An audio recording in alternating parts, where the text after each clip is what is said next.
اعوذ باللہ من الشیطان الرجیم بسم اللہ الرحمن الرحیم السلام علیکم ورحمۃ اللہ وبرکاتہ۔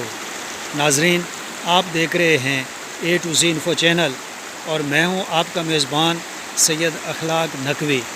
ناظرین، آج میں آپ کو پن چکی کے بارے میں معلومات فراہم کر رہا ہوں۔ جیسا کہ پن چکی کے نام سے ظاہر ہے کہ یہ چکی پانی سے چلتی ہے، تو چکی کو چلانے کے لیے چونکہ پانی کی ضرورت ہوتی ہے، تو سب سے پہلا جو مرحلہ یہ ہے کہ پانی کے آگے ایک بند باندھ کر پانی کا رخ ایک نالی کے ذریعے پن چکی کی طرف موڑا جاتا ہے تاکہ پانی انتہائی پریشر کے ساتھ پن چکی پر دباؤ ڈال کر اس کو چلانے میں مددگار ثابت ہو۔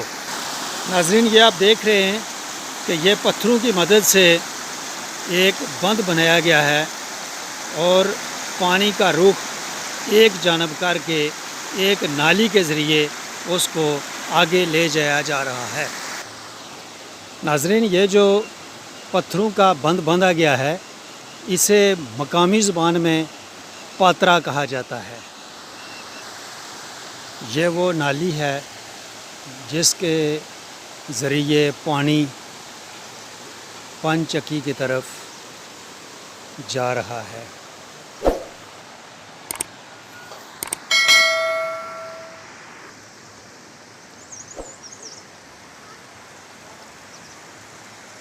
ناظرین، یہ دیکھیں، یہ پتھروں کو کاٹ کر اس میں سے یہ نالی بنائی گئی ہے۔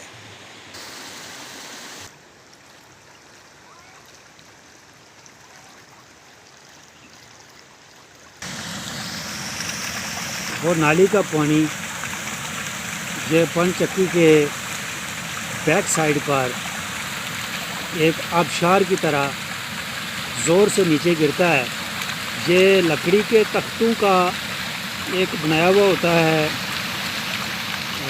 پرنالہ ٹائپ اس کو آپ کہہ سکتے ہیں۔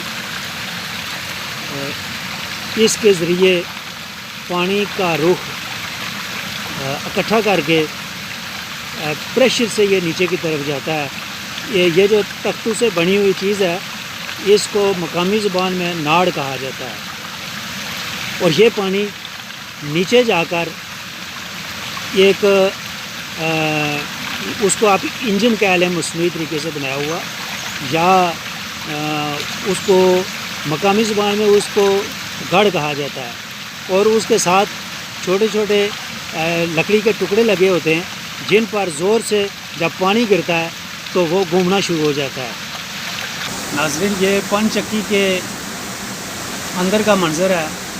اس کے اوپر یہ ایک چھت ڈالی گئی ہے جو اس کو موسمی اثرات سے بچاتی ہے، اور یہ ہے پن چکی۔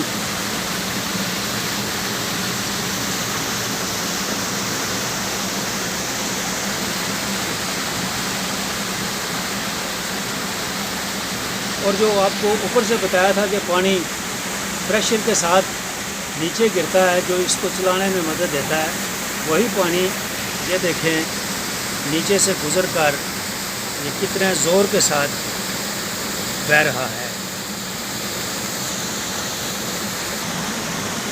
ناظرین، یہ اس کے پارٹس ہیں۔ تو فرسٹ آف آل جو ہے نا، یہ جو جگہ بنی ہوئی ہے یہ لکڑی کے تختوں سے بنی ہوئی ہے، اس میں دانے ڈالے جاتے ہیں، اور وہ جو نیچے آپ کو سوراخ نظر آ رہا ہے اس سوراخ میں سے وہ گر کر نیچے چکی میں جاتے ہیں جہاں پہ وہ پستے ہیں۔ ناظرین، جس میں یہ وہ جگہ بنی ہوئی ہے جس میں دانے ڈالتے ہیں، اور اس کے ساتھ یہ ایک چیز لگی ہوئی ہے، اس کے ساتھ رسی بندھی ہوئی ہے، اور یہ رسی جو ہے یہ دانے گرنے کی جو مقدار ہے اس کو کنٹرول کرتی ہے، اور یہاں سے دانے نیچے گرتے ہیں اس سوراخ میں، اور اس کو اور اس پتھر کے بنے ہوئے اس پارٹ کو، جسے مقامی زبان میں پوڑ کہا جاتا ہے، اس کا جو ربط ہے، جو وسیلہ ہے ان کے درمیان، وہ یہ لکڑی ہے۔ اس لکڑی کو مقامی زبان میں ٹھنکلی کہا جاتا ہے، اور یہی اصل کام کرتی ہے۔ جب اس کو یہاں پہ لگایا جاتا ہے اور یہ جو پارٹ جب گھومتا ہے تو یہ ساتھ ساتھ ہلتی جاتی ہے، یہ ہلتی ہے اور اس کے ہلنے سے یہ بھی ہلتا ہے اور اس میں سے دانے گرنا شروع ہو جاتے ہیں۔ اگر آٹا جو ہے وہ باریک کرنا ہو تو دانوں کی مقدار جو ہے نا وہ کم کر دی جاتی ہے اس کو اس طرح سے کر کے، اور اگر آٹا تھوڑا موٹا کرنا ہو تو پھر اس کو تھوڑا سا آگے کی طرف کیا جاتا ہے تو دانے زیادہ مقدار میں گرنا شروع ہو جاتے ہیں۔ تو اس طرح سے آٹے کا جو سائز ہے کہ وہ باریک ہونا چاہیے یا موٹا، وہ ایڈجسٹ کیا جاتا ہے۔ اور یہ جو لکڑی کا ٹکڑا آپ کو نظر آ رہا ہے یہ اس کا سٹاپر ہے۔ جب یہ پن چکی کام نہ کر رہی ہو اس کو کھڑا کر دیا جاتا ہے تو اس کے درمیان میں یہ چیز یعنی یہ اس کی بریک ہے، تو یہ اس کو رکھ کر آگے رکاوٹ ڈال دی جاتی ہے اور یہ اپنی جگہ پہ کھڑا ہو جاتا ہے۔ جب اس کو دوبارہ چلایا جاتا ہے تو اس کو نکال لیتے ہیں اور یہ پارٹ جو ہے یہ پھرنا شروع ہو جاتا ہے۔ یہ بھی اس کا ایک اہم حصہ ہے، اس کو مقامی زبان میں چھل کہا جاتا ہے، اور یہاں یہ ایک لیور کا کام کرتا ہے۔ اس کو یہاں سے جتنا اوپر کیا جاتا ہے اتنا ہی یہ پارٹ جو ہے نا یہ تھوڑا سا نچلے والے پارٹ سے اونچا ہو جاتا ہے۔ اگر اس کو اونچا کر دیا جائے تو آٹا موٹا ہونا شروع ہو جاتا ہے، لیکن اگر اس کو تھوڑا سا اٹھا کے یہ جو اس کی سپورٹ لگی ہوئی ہے اس کو تھوڑا پیچھا کر دیا جائے تو یہ پارٹ جو ہے یہ نیچے کی طرف چلا جاتا ہے اور یہ دونوں پارٹ آپس میں بہت زیادہ قریب ہو جاتے ہیں، جس کی وجہ سے آٹا باریک ہونا شروع ہو جاتا ہے۔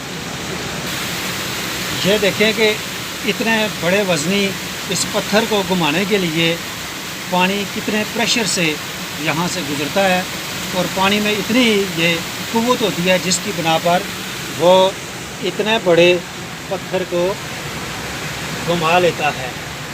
اور ناظرین ایک چیز آپ اور دیکھ رہے ہوں گے یہاں پہ یہ ہے، تو یہ چیز استعمال ہوتی ہے۔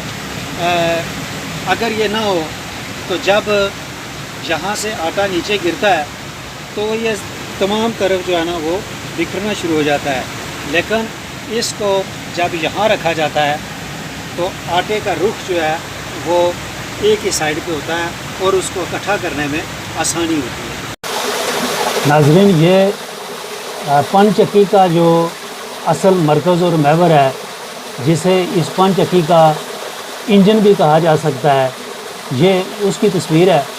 آپ دیکھ رہے ہیں کہ اوپر سے پانی جو ہے وہ ایک نالی سے زور سے نیچے آ رہا ہے، اور اس کے ساتھ جو چھوٹے چھوٹے ٹکڑے لگے ہوئے ہیں وہ پانی ان ٹکڑوں پر جب پڑتا ہے تو یہ پورے کا پورا جو ہے نا یہ گھومنا شروع ہو جاتا ہے، اور اس کا کنیکشن جو ہے وہ اوپر جو اس کا ایک پارٹ ہے اس کے ساتھ جڑا ہوا ہے۔ جو ہی یہ گھومنا شروع ہوتا ہے تو اوپر اس پن چکی کا پارٹ جو ہے نا وہ بھی گھومنا شروع ہو جاتا ہے۔ یہ بہت ہی گہرائی میں ہوتا ہے، اور جہاں پہ اندھیرا پڑا ہوا ہے تو یہ لائٹ رکھ کر اس کی تصویر بنائی جا رہی ہے، شاید آپ کو اس کی سمجھ آ جائے۔ اس کا ایک سٹاپر ہے جو اس کو کھڑا کرنے کے لیے استعمال ہوتا ہے۔ ابھی میں آپ کے سامنے اس کو نکال رہا ہوں اور آپ نے دیکھا کہ اب یہ چلنا شروع ہو گیا ہے۔